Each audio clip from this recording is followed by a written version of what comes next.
The plastic wrench that came with your driver has been sitting in your bag's side pocket since the day you bought the club. You probably thought it was a toy or a cheap tool for a gimmick you'd never touch.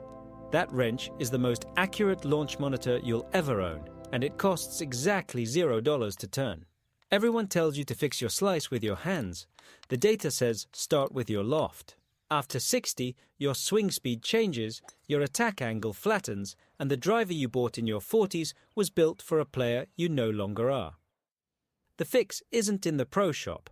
It's in 4 settings already printed on the hosel of the club in your bag.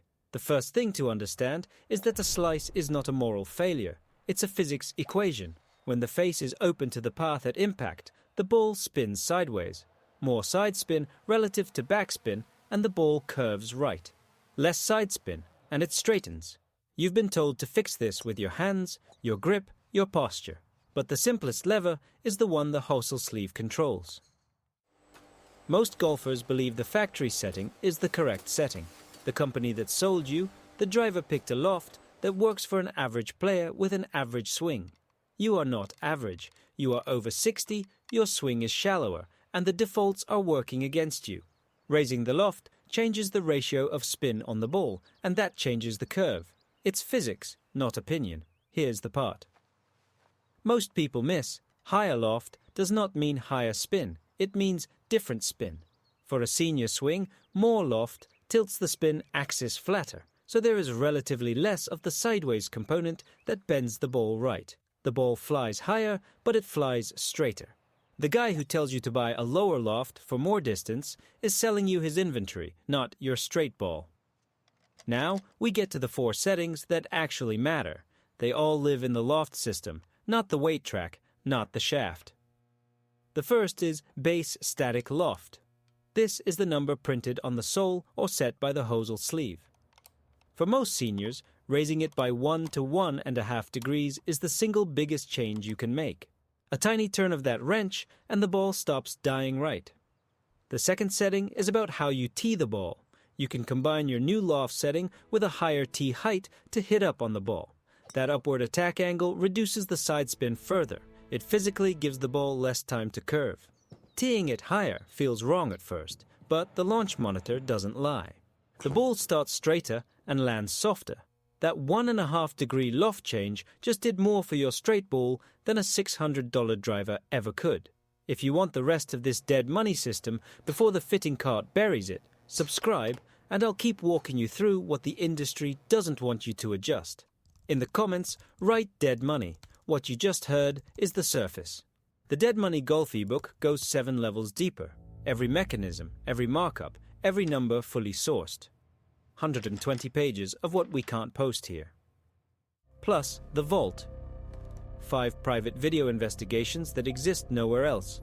Link in the description and pinned comment. If you're going to turn that wrench this week, and tell me what your playing partners say when your slice disappears. The third setting is the one nobody talks about at the fitting cart. It's the dynamic loft at impact, which is not the stamped loft.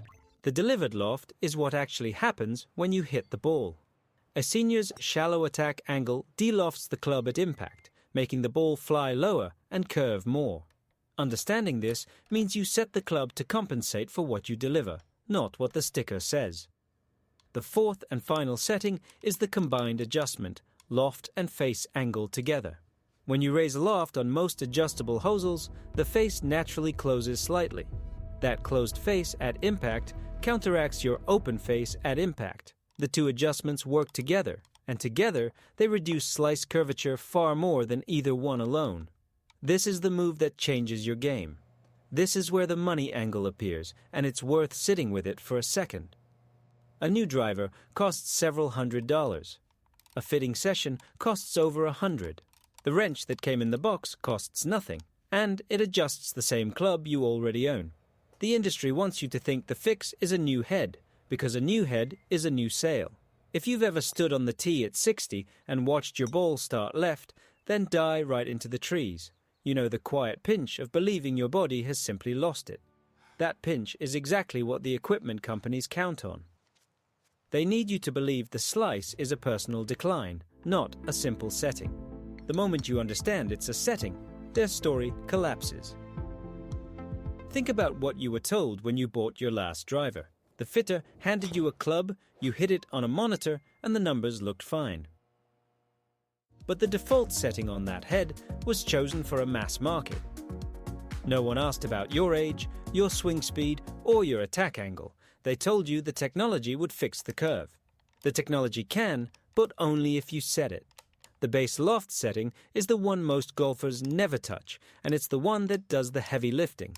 On most drivers, the sleeve lets you change loft by about 1.5 degrees, sometimes up to 3. That range is huge when you're fighting sidespin. A single click toward higher loft can be the difference between a fairway and a tree line. Let's look at what the fitting chart actually says, because it's the opposite of the instinct. The chart tells you to add loft for a slice, not lower it. Adding loft tilts the spin axis, and the ball that was starting right and curving further right starts straighter and holds its line. It feels backward, and that's why it works.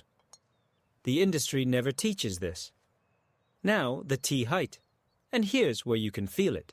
When you tee the ball higher and place it slightly forward in your stance, you create a natural upward attack angle. That upward hit reduces the spin axis tilt that produces the slice. Combine the higher tee with the higher loft, and the effect compounds. 2 free changes, no purchase required. 2 free changes, no purchase required. And yet most golfers will leave both untouched. If you want the rest of the adjustability blueprint before it gets buried under a wall of launch monitor upsells, subscribe so you're in the room when the next setting gets stripped bare. In the comments, write Dead Money. What you just heard is the surface.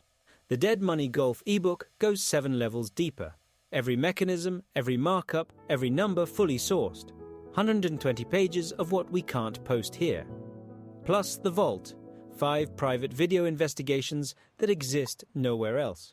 Link in the description and pinned comment.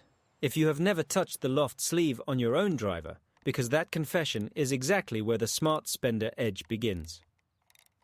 The third setting, the dynamic loft, is the one that explains why your misses happen on certain days.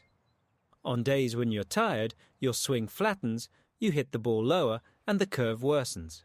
That's not your swing disappearing, that's your delivered loft dropping. Knowing this, you can add a touch more static loft on those days to compensate. It's adjustability as a tool, not a gimmick. The fourth setting is the one that ties it all together. On most adjustable drivers, raising the loft also changes the face angle slightly closed. That closed face works against your slice-producing open face at impact. The combined effect is the real reason a 2-minute adjustment beats a $200 fitting. The two mechanisms reinforce each other. This is the truth that ties all of this together. The equipment industry has quietly trained you to believe that performance comes from purchase. But the highest leverage changes on your driver are the ones you can make with the tool you threw in your bag. The settings were always there. The industry just never needed you to know. Let's walk the mechanical chain one more time, because this is the part that makes it stick. A slice happens when sidespin dominates backspin. Higher static loft increases backspin at the expense of sidespin. A higher tee increases attack angle, which reduces the sidespin contribution. A closed face angle reduces the open face error. Every one of the 4 settings attacks a different part of the equation. The first time you hit a ball that starts left and draws back to the center of the fairway, you'll feel it in your hands before you see it. The strike sounds different, cleaner, more centered. You'll look down at the hosel and see the setting you changed, and you'll realize the fix was never your body. It was a piece of information. The money you spent on lessons, on a new grip, on that driver you bought last year, and the one you almost bought this year, all of that was spent solving a problem you could have addressed with a quarter turn of a plastic wrench. That's not your fault. That's the system working exactly as designed. The system profits when you believe the fix is external. Now, the practical part, and it's genuinely simple. Find the wrench in your bag or in the glove box or in that drawer of miscellaneous golf junk. Look at the hosel of your driver and find the setting that adds loft. Turn it one click, then tee the ball up a fraction higher and move it slightly forward. Hit a few balls and watch the flight. The first change you'll notice is not distance, it's the shape. The ball stays in the air longer and the curve shrinks. That's the sidespin ratio shifting. You're not giving up yards, you're giving up the detour into the trees. The center of the fairway is shorter than the tree line after all. Take it one setting at a time. Change the loft, hit 10 balls, see what happens. Then adjust the tee height, hit 10 more. Change the face to loft, combined setting, and hit 10 more. You're building a picture of your own delivered numbers, without a monitor, without a fee, without a salesperson.